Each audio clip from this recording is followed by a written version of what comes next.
এখানে। তুই কিন্তু বেশি বাড়াবাড়ি করতেছ, তোর কিন্তু মারমু আমি। মারবা, মারো।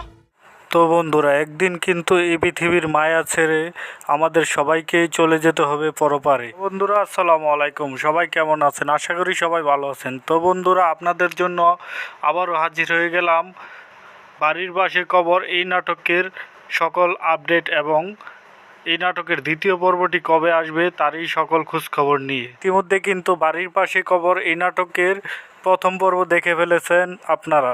তো দ্বিতীয় পর্ব দেখার জন্য অবশ্যই অধীর আগ্রহ নিয়ে বসে আছেন। তো এই ভিডিওটি দেখলে জানতে পারবেন দ্বিতীয় পর্বটি কবে আসতে চলেছে, সেই সাথে দ্বিতীয় পর্বে কি কি ঘটতে চলেছে। ইতিমধ্যে কিন্তু আপনারা দেখেছেন সেলিম, করিম এবং রহিমের বাবা কিন্তু মৃত্যুর আগেই ওসিয়ত করে গিয়েছে যেন তাকে বাড়ির পাশে কবর দেওয়া হয়, কিন্তু তারা কিন্তু অর্থাৎ রহিম এবং করিম কিন্তু কোনোভাবেই তার বাবাকে বাড়ির পাশে কবর দেওয়ার জন্য রাজি হচ্ছে না।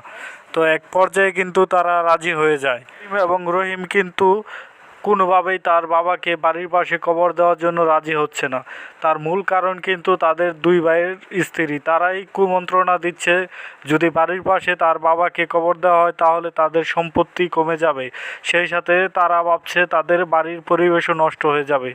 তো এক পর্যায়ে কিন্তু তাদের দাদা আসে এবং দাদা এসে কিন্তু তাদেরকে বোঝায় যে বাড়ির পাশে যদি কবর দেওয়া হয় তাহলে বাড়ির যে লোক মারা গেল তাকে কিন্তু প্রতিনিয়ত দেখলে অর্থাৎ কবর সামনে যদি থাকে তাহলে তার কথা মনে পড়বে। এই সাথে বাড়ির পাশে যদি কবর থাকে তাহলে কিন্তু তাদের নিজেরও মৃত্যুর কথা মনে হবে এবং তারা সৎ পথে চলবে।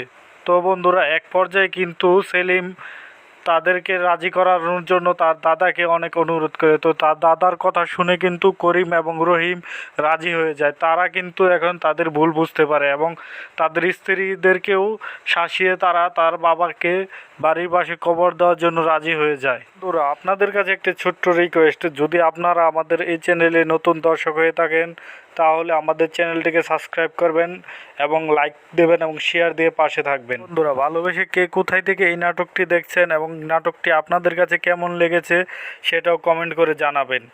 তো বন্ধুরা, আমরাই কিন্তু প্রতিনিয়ত এই সকল নাটকের আপডেট আপনাদের জন্য সবার আগে নিয়ে হাজির হয়ে যাই। তো আর বেশি কথা না বাড়িয়ে এখনই জানিয়ে দিচ্ছি কি করলে আপনারা এই নাটকটি দেখতে পারবেন। তো বন্ধুরা, এই নাটকটি যদি দেখতে চান তাহলে কমেন্ট বক্সে বেশি বেশি এস লিখে যাবেন এবং সেই সাথে লিখে যাবেন বাড়ির পাশে কবর এই নাটকটির দ্বিতীয় পর্ব দেখতে চাই। তাহলে ঈগল টিম আপনাদের জন্য অতি তাড়াতাড়ি ঈগল ইসলামিক নাটক ইউটিউব চ্যানেলে এই নাটকটি আপলোড দিয়ে দেবে।